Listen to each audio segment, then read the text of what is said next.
ನಾಯಕರು ವರ್ಸಸ್ ಸ್ವಾಮೀಜಿಗಳ ಮಧ್ಯೆ ಮಾತಿನ ಯುದ್ಧ ಮುಂದುವರೆದಿದೆ. ಸ್ವಾಮೀಜಿಗಳು ರಾಜಕೀಯಕ್ಕೆ ಬರಬೇಡಿ ಅಂತ ಡಿಕೆಶಿ ಹೇಳಿಕೆ ಕೊಟ್ಟಿದ್ರು. ಡಿಸಿಎಂ ಡಿಕೆಶಿ ವಿರುದ್ಧ ಹೀಗಾಗಿ ಪ್ರಣವಾನಂದ ಸ್ವಾಮೀಜಿ ಆಕ್ರೋಶ ಹೊರಹಾಕಿದ್ದಾರೆ. ಮಂತ್ರಿಗಳು ರಾಜಕೀಯ ನಾಯಕರು ಅವಮಾನಿಸಬಾರದು, ನಾವು ರಾಜಕೀಯ ಮಾತನಾಡಬಾರದು ಅಂದ್ರೆ ನೀವು ಮಠಕ್ಕೆ ಕಾಲಿಡಬೇಡಿ. ನೀವು ಮಾಡಿದ್ದೆಲ್ಲ ಸರಿ ಅಂತ ಒಪ್ಪಿಕೊಳ್ಳೋದಕ್ಕೆ ನಾವು ಸಿದ್ಧರಿಲ್ಲ. ಮಠಕ್ಕೆ ಕಾಲಿಡಲ್ಲ ಅಂತ ಹೇಳಿ ಆಗ ನಾವು ರಾಜಕೀಯಕ್ಕೆ ಬರಲ್ಲ. ಒಕ್ಕಲಿಗ ಶ್ರೀ ಡಿಕೆಶಿನ ಸಿಎಂ ಮಾಡಿ ಎಂದಾಗ ಎಲ್ಲರೂ ಸ್ವಾಗತಿಸಿದ್ರು. ಒಂದೆಡೆ ಸ್ವಾಗತಿಸೋದು, ಮತ್ತೊಂದೆಡೆ ರಾಜಕೀಯ ಬೇಡ ಅಂತ ಆಕ್ರೋಶ ಹೊರಹಾಕಿದ್ದಾರೆ.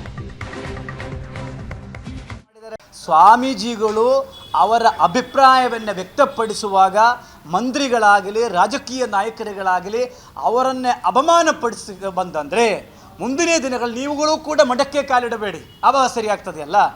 ನೀವು ಮಾಡುವುದು ಎಲ್ಲ ಸರಿ ಅಂತ ಒಪ್ಪಿಕೊಳ್ಳುವುದಕ್ಕೆ ಸಮುದಾಯ ಸ್ವಾಮೀಜಿಗಳು ಸರಿಯಿಲ್ಲ. ನೀವು ಧೈರ್ಯವಾಗಿ ಹೇಳಿ, ನಾವು ಕೂಡ ಮಠಕ್ಕೆ ಕಾಲಿಡುವುದಿಲ್ಲ ಅಂತ ಹೇಳಿದಂದರೆ ನಾವು ರಾಜಕೀಯಕ್ಕೆ ಬರೋದಿಲ್ಲ. ಹಂಗಂದರೆ ಚಂದ್ರಶೇಖರ ಸ್ವಾಮೀಜಿ ಹೇಳಿದ ಮಾತು ಎಲ್ಲರೂ ಕೂಡ ಸ್ವಾಗತ ಮಾಡಿದ್ದಾರೆ. ಸುರೇಶ್ ಅವರು ಸ್ವಾಗತ ಮಾಡಿದ್ದಾರೆ, ಮಾಗಡಿ ಬಾಲಕೃಷ್ಣ ಅವರು ಸ್ವಾಗತ ಮಾಡಿದ್ದಾರೆ, ಎಲ್ಲ ರಾಜಕೀಯ ನಾಯಕರುಗಳು ಕೂಡ ಸ್ವಾಗತ ಮಾಡಿದ್ದಾರೆ. ಯಾರು ಬೇಡ ಅಂತ ಹೇಳ್ತಾರೆ? ಚಲುವರಾಯ ಸ್ವಾಮಿ ಸ್ವಾಗತ ಮಾಡಿದ್ದಾರೆ.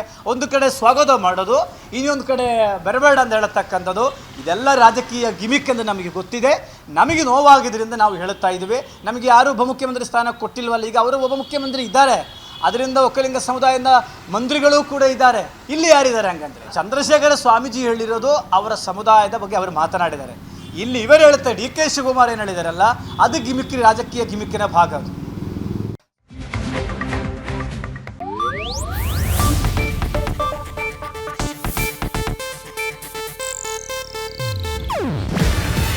ಇದು ಏಷ್ಯಾನೆಟ್ ನ್ಯೂಸ್ ನೆಟ್ವರ್ಕ್ ಪ್ರಸ್ತುತಿ. ನೀವು ನೋಡ್ತಿದ್ದೀರಾ ಏಷ್ಯಾನೆಟ್ ಸುವರ್ಣ ನ್ಯೂಸ್.